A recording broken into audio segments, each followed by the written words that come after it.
المرسلين سيد الأولين والآخرين وعلى آله الطيبين الطاهرين أما بعد أعوذ بالله من الشيطان اللعين الرجيم بسم الله الرحمن الرحيم ونادى أن يا إبراهيم قد صدقت الرؤيا إنا كذلك نجزي المحسنين صدق الله مولانا العلي العظيم दोस्तों अजीजों भाइयों अज 7 ज़ुल्हिज्जा जो दिहाड़ो भलारा दिहाड़ा हली रहा है बरकतुनि वारियूं घड़ियूं अल्लाह ताला असांखे नसीब कयूं ऐं तव्हांखे ख़बर आहे त हिन महीने जी 2 तारीख़ ईद उल अज़हा मल्हाई वेंदी आहे। ईद उल अज़हा यानी कुर्बानी वारी ईद।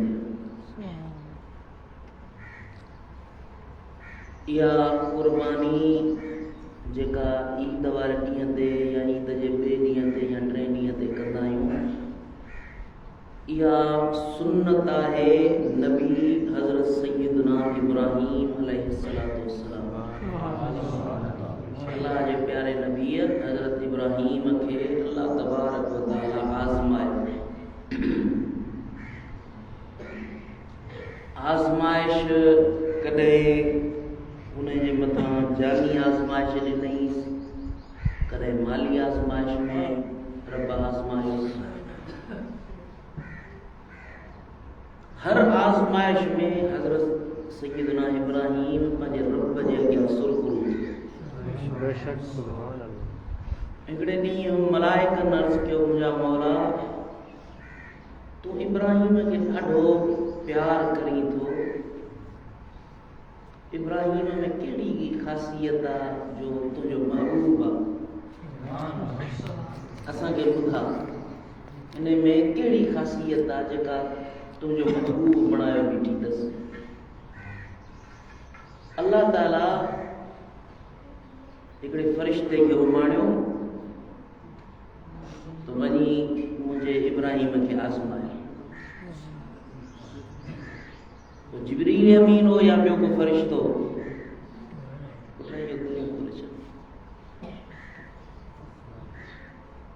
हज़रत इब्राहीम अलैहिस्सलातु वस्सलाम जे घर जे ॿाहिरां आयो, वॾे आवाज़ सां ऊठी आवाज़ सां, मलाइक त हुयो न, मिठे आवाज़ सां अल्लाह जो नालो वरितईं।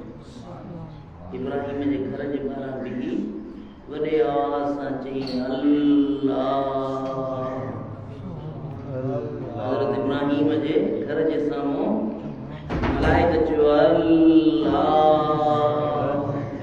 हज़रत सैयदना इब्राहीम अलैहिस्सलातु वस्सलाम दान निकिरी घर खां ॿाहिरि आयो, अचे चई त ओ मुंहिंजे रब जे नाले वठण वारा, तुंहिंजो आवाज़ केॾो मिठो आहे, तुंहिंजो आवाज़ केॾो प्यारो।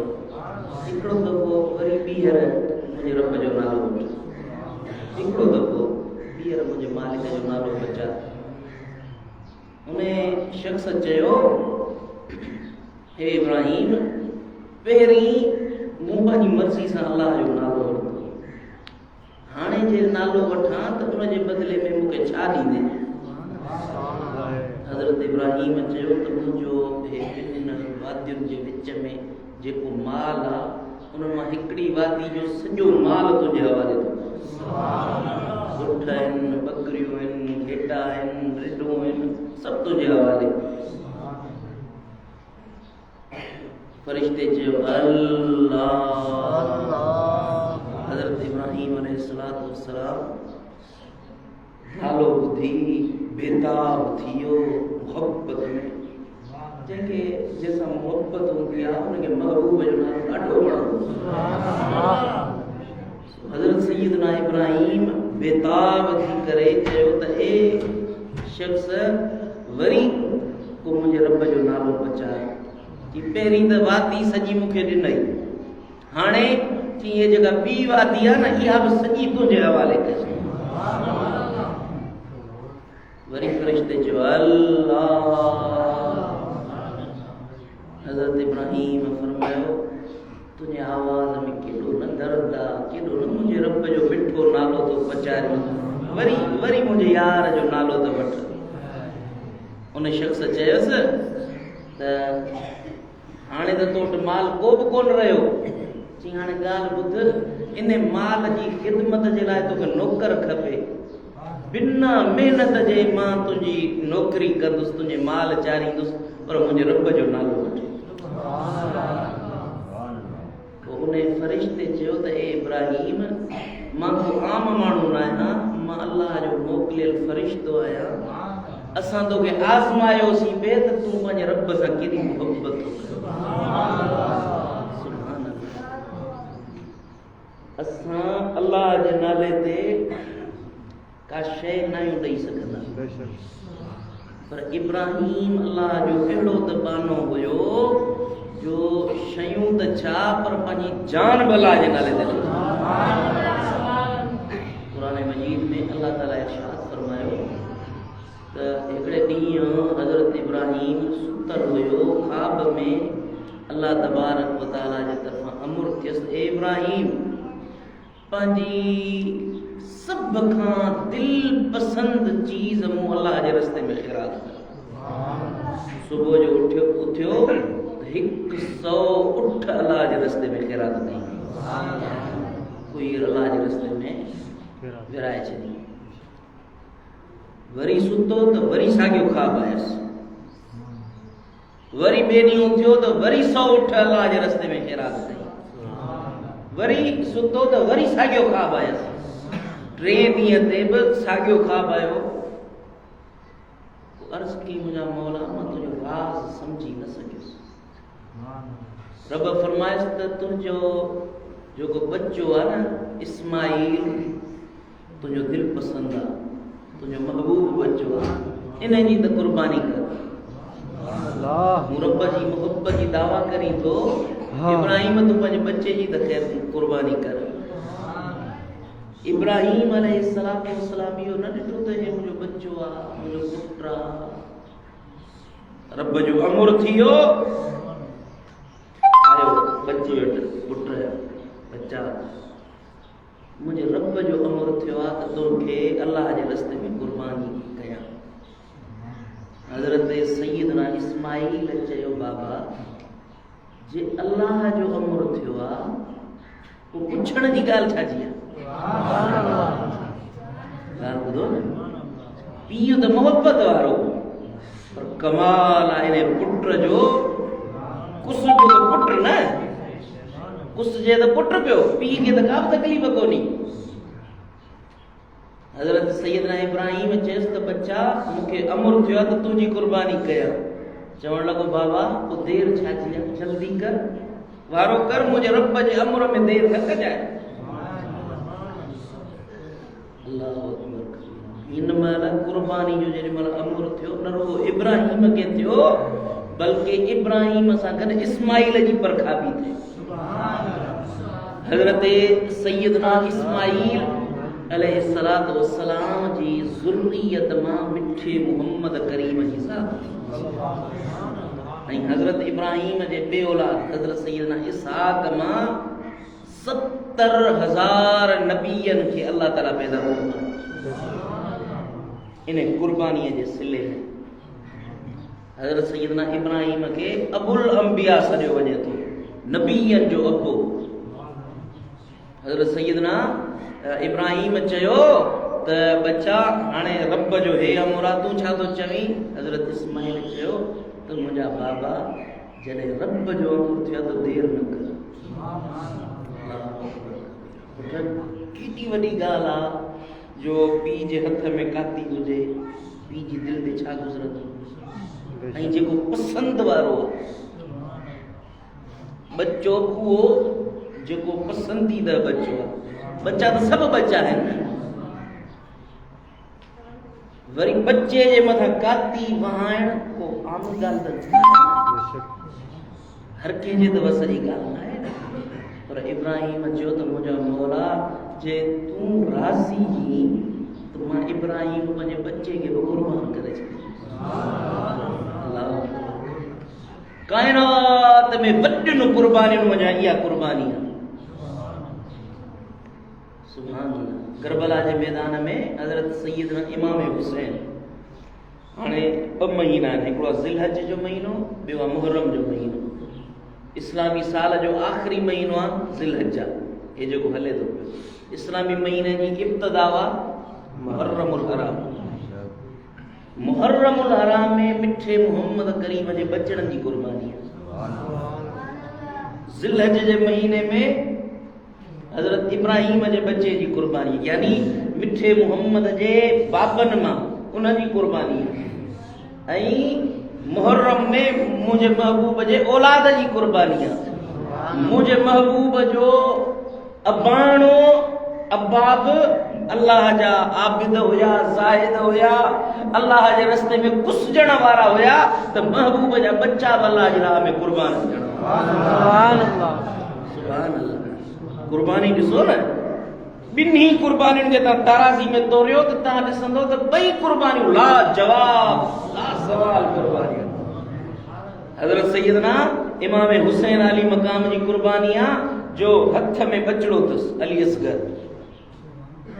3 ॾींहं बुखियो उञो आहे, पाणीअ जे लाइ अचनि था त तीर लॻे थो, पीउ जे मुंहं ते बच्चे जे रत जी फुहार किरे। तव्हां छा था सम्झो त इहा कुर्बानी घटि आहे? पंहिंजे बच्चनि में जवान बच्चो अली अकबर की कुर्बानी, जेके पंहिंजा साथी हुन जा जनाज़ा, को पुट आहे, को सोट आहे, को भाइटियो आहे, को ख़िदमतगार आहे, को भेण जो पुट आहे, को भाउ जो पुट आहे, को पंहिंजा बच्चा आहिनि। केॾी वॾी कुर्बानी आहे। जेॾी वॾी ज़ात, जेॾो वॾी शख़्सियत, ओॾी वॾी कुर्बानी। असां सम्झूं था त साईं असांखे सूर, साईं असांखे तकलीफ़, साईं हे ईज़ा, हे ईज़ा। पर तोखे ईज़ा आयो कहिड़ो आहे? तोखे तकलीफ़ आई कहिड़ी आहे? तकलीफ़ूं त हिननि खे सॾिबो न। तुंहिंजे हथनि में तुंहिंजो बच्चो शहीद थिए, उनजे रत जी फुहार तुंहिंजे मुंहं ते लॻे त तूं ते छा गुज़रंदो? कुर्बानियूं त इहे आहिनि न। अल्लाहु अकबर कबीर। हज़रत सैयदना इस्माइल जे मथां जेॾी महिल काती हलण लॻी, हुन पासे पीउ जी परखा आई, हिन पासे पुट जी परखा। काती हले थी पई, तॾहिं बि इस्माइल जी ज़बान चुनी न, दाह न कयई। हुयो त नंढड़ो न, पर के बचपन में बाकमाल। मथां काती हले थी पई, पर रब जी रज़ा ते चुप जो रहियो त उफ़ न कयई, सूर जी दाह न कयई, रड़ न कयई। रब फरमायो त ए इब्राहिम, तूं बि सचो, तुंहिंजो बच्चो बि सचो, तव्हांजी कुर्बानी बि मूं वटि क़बूल। मूंखे न तुंहिंजो बच्चो खपे, न उनजी रत खपे, बसि मूं तव्हांखे आज़मायो पे, ॾिसां त मुंहिंजे रस्ते में तव्हां केतिरी मोहबत वारा आहियो। अल्लाहु अकबर। पोइ हज़रत इब्राहिम ऐं इस्माइल जे हथारों अल्लाह बैतुल्लाह ठाहियो, काबो अल्लाह जो घर ठहियो। अॼु समय साल, हज़ारे साल थिया आहिनि, बैतुल्लाह जो तवाफ़ पियो थो थिए। जंहिं घर खे ठाहियो इब्राहिम ऐं इस्माइल, अॼु लखे हाजी हज ते पहुता आहिनि, मिना मुज़दलिफ़े पहुता आहिनि। जेतिरो अजुर इन्हनि हाजुनि खे थो मिले, इन ठाहिण वारे घर, अल्लाह जे घर खे ठाहिण वारे इब्राहिम खे बि इन्हनि समूरनि हाजुनि जो अजुर ऐं सवाब अल्लाह ताला अता फरमाए। जेॾी महिल कुर्बानी क़बूल पियसि त उन महिल अर्ज़ कई, मौला मुंहिंजा रब, मोहम्मद मीर मुझे बुखे कर। हज़रत इब्राहिम दुआ करी, मौला ए जेको तूं आख़िर ज़मान नबी मोहम्मद मीर ख़लकियो आहे न, इनखे मुंहिंजो बच्चो कजे, मुंहिंजो औलाद कजे। रब फरमाए त इब्राहिम मुहम्मद मीर इस्माइल जे ज़रिए तोखे अता ऐं हज़रत इब्राहिम जा ॿ पुट, हिकिड़ो हज़रत इसहाक, ॿियो पुट हज़रत इस्माइल जी कुर्बानी ॾिनई त इस्माइल मां सिर्फ़ु हिकिड़ो नबी मुहम्मद मीर पैदा थियो ऐं हज़रत इसहाक जा 70,000 नबी पैदा थिया। हज़रत इब्राहिम अलैहिस्सलाम खे अल्लाह ताला माण्हू जो त साईं कुर्बानी त इस्माइल ॾिनी, उनखे सिर्फ़ु हिकिड़ो नबी मिलियो ऐं इसहाक नबीअ खे 70,000 नबी मिलिया। बुज़ुर्गनि फरमायो आहे, अल्लाह जे कामिल बाननि फरमायो आहे त 1.25 लख नबी हिकिड़े पासे, मुंहिंजो मुहम्मद मीर बेशक 70,000 नबी इसहाक खे मिलिया, पर उन्हनि समूरनि जो अॻवान, सरदार, सालार असांजो नबी मिठो मुहम्मद मीर। इस्माइल जो हिकिड़ो ई बच्चो सभिनी जो हिकिड़ा रांझा लखा न मटे। सुभान अल्लाह। इहा कुर्बानी मदीने वारे साईं जी जेॾी महिल वारी आई न, त इन कुर्बानीअ खे अल्लाह ताला बरक़रार रखियो। जेका हज़रत इब्राहिम कुर्बानी ॾिनी, इन कुर्बानीअ खे अल्लाह ताला बरक़रार रखियो। पोइ पुटनि जी कुर्बानी न आहे हिन उम्मत में, औलाद जी कुर्बानी न आहे, औलाद जी या बच्चनि जी या इंसान जी कुर्बानी न आहे। हिन उम्मत में जानवरनि जी कुर्बानी अल्लाह ताला पैदा फरमाई। अल्लाह मदीने वारे साईं अमर फरमायो। पोइ जेॾी महिल ईद उल अज़हा जो ॾिहाड़ो थिए त तव्हां निमाज़ पढ़ी वठो, त पोइ तव्हां उज़हा कंदा वञो। तव्हां जेॾी महिल उज़हा कंदा हो त उन महिल तव्हां अल्लाह जे ज़ोर वेझा थी वेंदा। जीअं इब्राहिम जे मथां अल्लाह जी ख़ासि करम नवाज़ी थी, तीअं कुर्बानी करण वारो ईअं अल्लाह जो मुक़र्रब बानो बणिजी वेंदो। जंहिंखे अल्लाह ताला तौफ़ीक़ ॾिनी आहे, उज़हा उन माण्हूअ जे मथां आहे जंहिंजे मथां फितरो वाजिबु आहे। जेको माण्हू फितरो ॾे, या जंहिंजे घर में 52.5 तोला चांदी हुजे, 52.5 तोला चांदी जंहिं वटि आहे, साहिब निसाब आहे, जंहिंखे अल्लाह ताला माल दौलत ॾिनो आहे, ख़ुशहाल आहे, या जंहिंखे अल्लाह साईं तौफ़ीक़ ॾिनी आहे, त उहो माण्हू कुर्बानी ज़रूरु करे। मदीने वारा साईं मुंहिंजा लजपाल नबी हर साल 2 कुर्बानियूं कंदा। घणियूं? हर साल 2 कुर्बानियूं कंदा। हिकिड़ी कुर्बानी जेॾी महिल थींदी न, उन महिल फरमाईंदा त हीअ मोहम्मद मुस्तफ़ा ऐं आले मोहम्मद जी कुर्बानी आहे। ऐं ॿी कुर्बानी थींदी, मदीने वारा साईं फरमाईंदा हीअ मुहम्मद ऐं मुहम्मद मीर जी उम्मत जी कुर्बानी। असांजा ॼावासीं कोन, असांजा पैदा कोन थियासीं, अॻ में ई असांजे लाइ मदीने वारा साईं कुर्बानी। केॾो न करीम नबी आहे। महबूब खे ख़बर हुई त के मुंहिंजी उम्मत जा ग़रीब मिसकीन हूंदा, उहे त कुर्बानी कोन करे सघंदा न। पोइ उन्हनि जे एवज़ अल्लाह ताला जे नबीअ अॻ में ई कुर्बानी करे छॾी। मदीने वारे साईं फरमायो, जेको कुर्बानी करे थो, जेको माण्हू कुर्बानी करे थो, त कुर्बानी करण वारो जेॾी महिल कुर्बानी कंदो आहे त उनखे लाज़िम आहे त कुर्बानी पंहिंजे हथनि सां पाण करे। तौफ़ीक़ हुजेसि त पंहिंजे हथनि सां पाण करे। जेकॾहिं पंहिंजे हथनि सां नथो करे त पोइ कसाई आहे, ॿियो को कुहण वारो आहे। जेॾी महिल उहो ज़िबह करे त उन महिल कुर्बानीअ जे करण वारो मथां बीहे।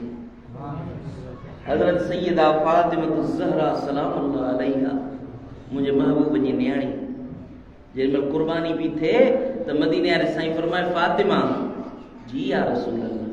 साईं खे साईं फरमायो, फातिमा कुर्बानी थी थिए त पंहिंजी कुर्बानी जे जानवर जे मथां वञी बीह। जेॾी महिल कुर्बानी जो जानवर कुर्बान थींदो आहे, उनजे रत जो पहिरियों फुड़ो ज़मीन ते किरंदो आहे, इन रत जे पहिरें कतरे किरण खां अॻ में कुर्बानी वारे जी सॼी ज़िंदगी जा अमल गुनाह ला बख़्शे माफ़ फरमाए। पूरी ज़िंदगी जेके गुनाह कई सभु अल्लाह ताला बख़्शे माफ़ फरमाए। सुभान अल्लाह। एॾी वॾी मुंहिंजे महबूब मोहम्मद मीर जे सदके असांजे करम नवाज़ी लाइक़ न आहियूं असां, पर मोहम्मद मीर जे तुफ़े असांजे मथां अल्लाह करम जा अंबार करे छॾिया। जेमहिल कुर्बानी थिए त कुर्बानी जे साईं ना फरमाइनि त इहो कुर्बानी जो हॾ चम गोश्त इहो सभु जो सभु क़यामत में अल्लाह जे हुज़ूर कुर्बानी करण वारे जे लाइ शाहिदी ॾींदो। मौला इनखे त बख़्श करेसि त वठी वञो जन्नत ॾे। हिकिड़ी रिवायत आहे त जेको जानवर तव्हां ज़िबह कयो था त उहो जानवर क़ब्र मां तव्हां उथंदो क़यामत में जेॾीमहिल इसराफील सूर फूकींदो न सभु मयत उथंदा, सभु इंसान मुर्दा चेहरा थींदा, त उन महिल इहो जानवर कुर्बानी वारो तुंहिंजी क़ब्र जे मथां बीठो हूंदो। उन जूं अखियूं याकूत वांगुरु चिमकदार हूंदियूं, उन जा सिंग सोना हूंदा, उन जा वार सोन जा बणियल हूंदा। उहो चमकदार जिस्म वारो जानवर हूंदो। जेॾीमहिल मैयत क़ब्र मां उथंदो त उनखे चवंदो त मुंहिंजी पुठीअ ते चढ़, चवंदो मुंहिंजी पुठीअ ते चढ़। पोइ उनखे खणी अल्लाह जे साॼे पासे, अल्लाह जे क़यामत में को बि सायो न हूंदो सिवाय यौम ला ज़िल्ल इल्ला ज़िल्ल अर्शी, को बि सायो न हूंदो सिवाय अर्श जे, अल्लाह जे साए, अर्श जे साए जे ॿियो को बि सायो न हूंदो। उहो जानवर खणी उनखे अर्श जे साए जे हेठां बीहारी ऐं रब खे अर्ज़ कंदो मौला हिनखे बख़्श कर, हिन मुंहिंजी कुर्बानी ॾिनी, हाणे मां हिनखे पाण सां गॾु जन्नत ॾे वठी। हुकुम थींदो त हे कुर्बानीअ जा जानवर जंहिं तुंहिंजी कुर्बानी कई हिनजी कुर्बानी क़बूल आहे, वठी वञी जन्नत ॾे। पुलसरात साईं फरमायो त पुलसरात वार खां सनी आहे, तलवार खां तिखी आहे, हिंदोरे वांगुरु लुॾे थी पई ऐं जहन्नम जे मथां रखियल आहे पुलसरात। पुलसरात जहन्नम जेके खाती हूंदा न ॾोहारी हूंदा, जीअं पेर रखंदा त उन में कटिजी वेंदा, कटिजी जहन्नम जी खॾ में वञी किरंदा। साईं फरमाइनि इहा पुलसरात जी 500 साल हीअं सिधाई आहे, वरी 500 साल हीअं चाढ़ी आहे, 500 साल वरी हीअं सिधाई आहे, वरी 500 साल लाई आहे, वरी 500 साल अॻियां आहे। एॾो पंध 1500 सालनि जो उनजो पंध आहे। पर साईं फरमाइनि त जेॾीमहिल कुर्बानी वारे जानवर ते चढ़ंदो त कुर्बानी वारो जानवर अल्लाह जे हुकुम सां इन पुलसरात तां ईअं लॻी वेंदो जीअं मींहं में खिवण तजल्लो ॾींदी आहे। खिवण थींदी आहे न, तव्हां ॾिठी आहे त खिवण कीअं ज़रे हिकिड़े मिंट सेकंड खां अॻ में ख़तम थी वेंदी आहे। साईं फरमाइनि ईअं पुलसरात जेका 1500 साल जंहिंजो पंध आहे उनखे ईअं टपाए पार कंदी जीअं खिवण जो तजल्लो थी वियो। सुभान अल्लाह। पुछो वियो त कुर्बानी कहिड़े जानवर जी कजे? साईं करीमन फरमायो त कुर्बानी जेको नंढो जानवर आहे, बकरी हुजे, घेटो हुजे, रिढ हुजे, हिकिड़े माण्हू जे लाइ काफ़ी आहे। नंढो जानवर हिकिड़े माण्हू जे लाइ काफ़ी आहे। पर गऊं आहे, मेह आहे, ठगी आहे, वॾो जानवर आहे, उठ आहे, त उहो 7 माण्हुनि जे लाइ काफ़ी आहे। 7 माण्हू उन में हिसेदार थींदा। पर उन जो हिसाब ईअं आहे जो जेका कुर्बानी थींदी उन जा 3 हिसा थींदा। हर पतीअ जा 3 हिसा थींदा। 3 हिसनि मां हिकिड़ो हिसो मालिक जो, हिकिड़ो हिसो माइटनि जो ऐं 3 हिसो अल्लाह जे रस्ते में ख़ैरात करणु। अॻ में छा हूंदो हो जो मदीने वारे साईं क़ुरान मजीद में अल्लाह ताला हाबील ऐं काबील जो ज़िक्र कयो आहे। हाबील ऐं काबील जो त इन्हनि कुर्बानी कई हुई। पोइ जेॾीमहिल कुर्बानी जो वक़्तु आयो त उन्हनि जानवर ज़िबह कयो। अॻ में ईअं हूंदो त माण्हू गोश्त न न खाईंदा, कुर्बानी जो गोश्त पाण न खाईंदा। क़ुरान में अल्लाह तो फरमाए त हाबील ऐं काबील कुर्बानी कई, पोइ हाबील जी कुर्बानी खे अल्लाह ताला जे तरफ़ां मथां आसमान खां बाहि आई, उन साड़े रख कयो ऐं काबील जी कुर्बानी क़बूल न थी। छो जो हाबील जी दिल में अल्लाह जो ख़ौफ़ हुयो, तक़वा हुई, अल्लाह जी रज़ा। ॻाल्हि यादि कजो, सम्झिजो, कुर्बानी उन जी थींदी जेको अल्लाह जी रज़ा ख़ातिर कंदो, अल्लाह जे लाइ कंदो। कुर्बानी उन जी थींदी जेको अल्लाह जी रज़ा ख़ातिर कंदो। माण्हुनि जे ॾेखाव लाइ नाहे करणो।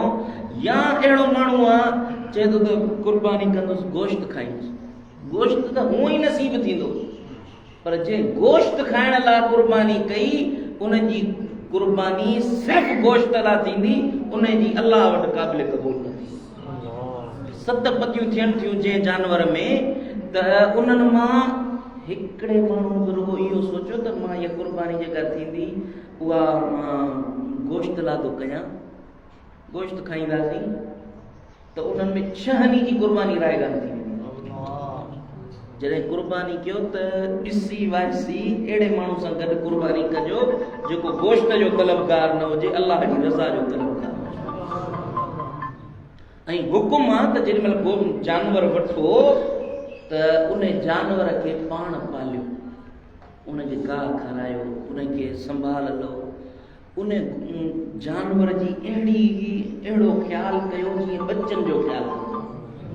एॾे ध्यान सां ॿुधो, उन जानवर सां मुहबत सां पेश अचो।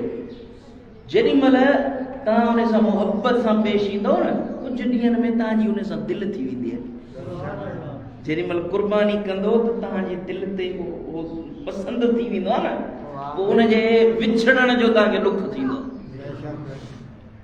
तव्हांजो इहो ॾुख अल्लाह खे क़ाबिल क़बूल थींदो, इहा तव्हांजी क़बूलियत जी निशानी थी पवंदी।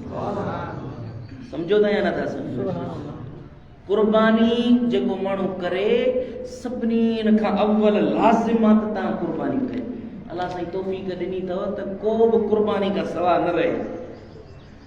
चवंदा त साईं कुर्बानी कयूं, हिकिड़ा माण्हू आया मूं वटि त साईं इहो कुर्बानी असां कई आहे।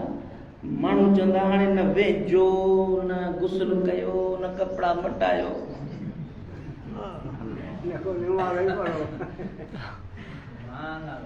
कुर्बानी जेको करे उहो माण्हू सवाइ न वठण जे ऐं वारनि वठण जे ॿियो सभु कुझु करे सघे थो। जेको आम ज़िंदगी में कबो आहे, संवारत न कंदो, पंहिंजा वार न वठंदो, इहा सुन्नत आहे, मुस्तहब फेल आहे, सुठो कमु आहे। ईअं करे, जेकॾहिं नथो करे, न वठे थो या वार वठाए थो, ॾोह को बि कोन अथसि, ॾोह को बि कोन थींदसि। भलो कमु आहे त इहो कमु न करे, न वठे, वार बि न वठाए, ऐं गुस्ल त लाज़मी कयो। ईअं न तव्हांजे पासे में वेहण वारे खे धप पई अचे, अलाह साईं तव्हांखे पाणी ॾिनो आहे, कुशादगी ॾिनी आहे। साईं था फरमाए न, मुंहिंजो लजपाल नबी थो फरमाए, हज़रत सैयदना इमाम हसन रज़ी अल्लाह ताला अन्हु खां रिवायत आहे, मौला अली जो फर्ज़न इमाम हसन। गर्मी त कोन लॻी अथव? कुर्बानी आहे, तव्हांखे मसाला त सेखारिया न पुट। हिकिड़ो त तव्हां कुर्बानी कयो कोन, कंजूस बि अहिड़ा हो जो पहिरें जोड़ जा कंजूस। सची तो ॿुधायां, दुनिया मूं बि ॾिठी आहे, पर दिलि बराबरि अहिड़ा कंजूस किथे न ॾिठा। अड़े अल्लाह जा बाना, कुर्बानी कयो त को सवाब मिले। कुर्बानी थींदी पुछंदो, हो बल्लू हो खमूं तो कुर्बानी खे गोश्त तो पहुचाए वञ। सुभान अल्लाह। हज़रत इमाम हसन रज़ी अल्लाह ताला अन्हु खां रिवायत आहे, मदीने वारे साईं फरमायो, मन बहा तैबतन नफ्सहु मुहतसिबन। मदीने वारे साईं फरमायो, जंहिं दिल जी ख़ुशीअ सां मुज़ा कई, ख़ुशीअ सां, अल्लाह जे लाइ, मुंहिंजे रब लाइ, मां पंहिंजे मालिक लाइ कुर्बानी, ख़ुशि थी करे कुर्बानी कई, पंहिंजी उज़ा मञा सवाब रखे, अल्लाह जी रहमत जी उम्मीद रखे, जेॾीमहिल कुर्बानी थो करे त इहा कुर्बानी हिजाबम मिनन नार, इहा कुर्बानी जहन्नम जी बाहि खां उनजे लाइ परतो थी पवंदी। जहन्नम जी बाहि उनखे न साड़ींदी जेको अलाह जी रज़ा ख़ातिर कुर्बानी कंदो। जहन्नम जी बाहि जेकॾहिं साड़ींदी गुनाह अमल जे करे जहन्नम में पवंदो बि न त इहा कुर्बानी उनजे ऐं जहन्नम जे विच में परदो थी पवंदी। जहन्नम जी बाहि खे तोॾे आइण न ॾींदी, छो जो तो अलाह जी रज़ा ख़ातिर कुर्बानी कई। सुभान अल्लाह। मदीने वारे साईं फरमायो, हज़रत सैयदना मौला अली, वो हज़रत इमाम हसन साईं ऐं हे मुंहिंजे मुर्शिद सुणे अलीअ जी रिवायत आहे। सुनो अलीउल मुर्तज़ा तो फरमाए तो मुझे नबी करीम सल्लल्लाहु अलैहि वसल्लम फरमायो, या अय्युहन्नास, ए इंसानो, दहू वहतसिबू बिदमइहा, ॿुधो ए इंसानो, उज़ा कयो उनजे रत मां सवाब जी उम्मीद रखो। जेको जानवर कयो को था न उनजे रत वहण ते अल्लाह मां रहमत जी उम्मीद रखो। जॾहिं उनजो रत ज़मीन ते किरंदो आहे उहो अल्लाह जी पनाह में अची वेंदो आहे। कुर्बानी करण वारो अल्लाह जी पनाह में अची वेंदो। अल्लाह जी पनाह चाहियो था, अल्लाह जी वेछड़ाई चाहियो था, अल्लाह जो कुर्ब चाहियो था त कुर्बानी कयो। अल्लाह अकबर कबीरा, अल्लाह अकबर कबीरा। तौफीक बि अथसि, हिम्मत बि अथसि, पैसो बि अथसि, पोइ बि कुर्बानी नथो करे। घर में 5 जानवर बीठा आहिनि।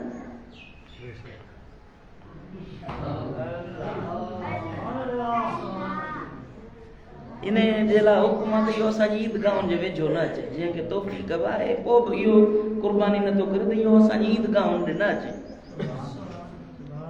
भेणा तोखे अलाह तौफीक ॾिनी आहे, सियाणो सेबतो पैसे ॾोकड़ वारो, पोइ बि कंजूस थियो वेठो आहीं। इहो माल मरंदे इहो माल ॾंभ ॾींदई मलाइक तुंहिंजे जिस्म में।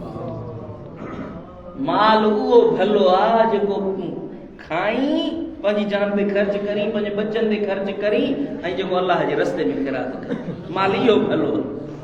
जेको माल पोयां छॾे वेंदो बचनि जो, पुटनि जो आहे, धीअनि जो आहे, उनजे पोयां जेके बच्चा तुंहिंजा तोखे कुल पढ़ाईंदासीं ॾिसंदासीं।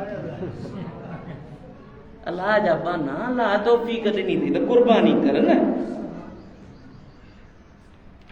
ऐं कुर्बानी ईद उल अज़हा जी निमाज़ खां बाद में कई वेंदी।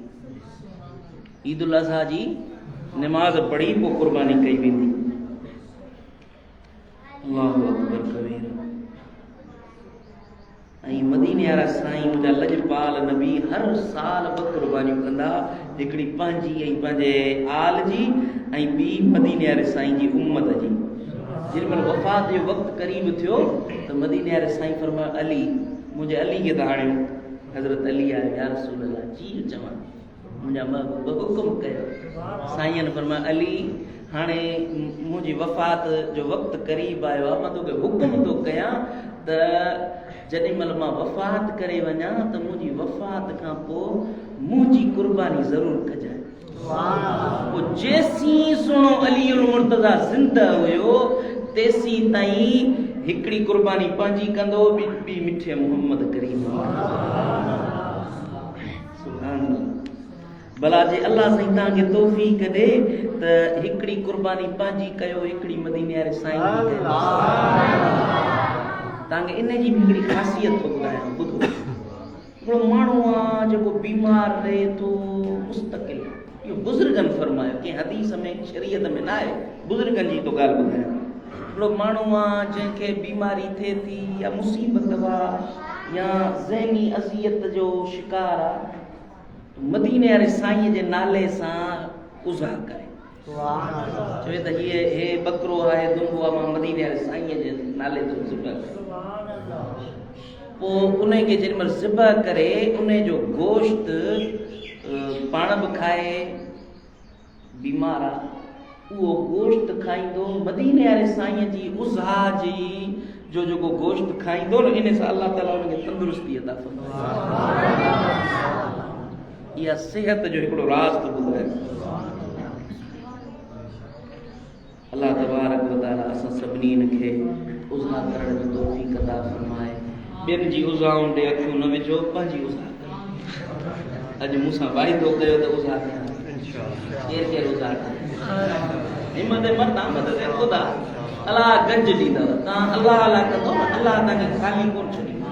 इहो यादि रखो, जेको अलाह अलाह कंदो 10 दुनिया 70 आख़िरत, दुनिया में बि सिलो मिलंदसि, आख़िरत में बि सिलो मिलंदसि। अलाह ताला मुंहिंजो चवणु अव्हां जो ॿुधणु पंहिंजी बारगाह में क़बूल ऐं मंज़ूर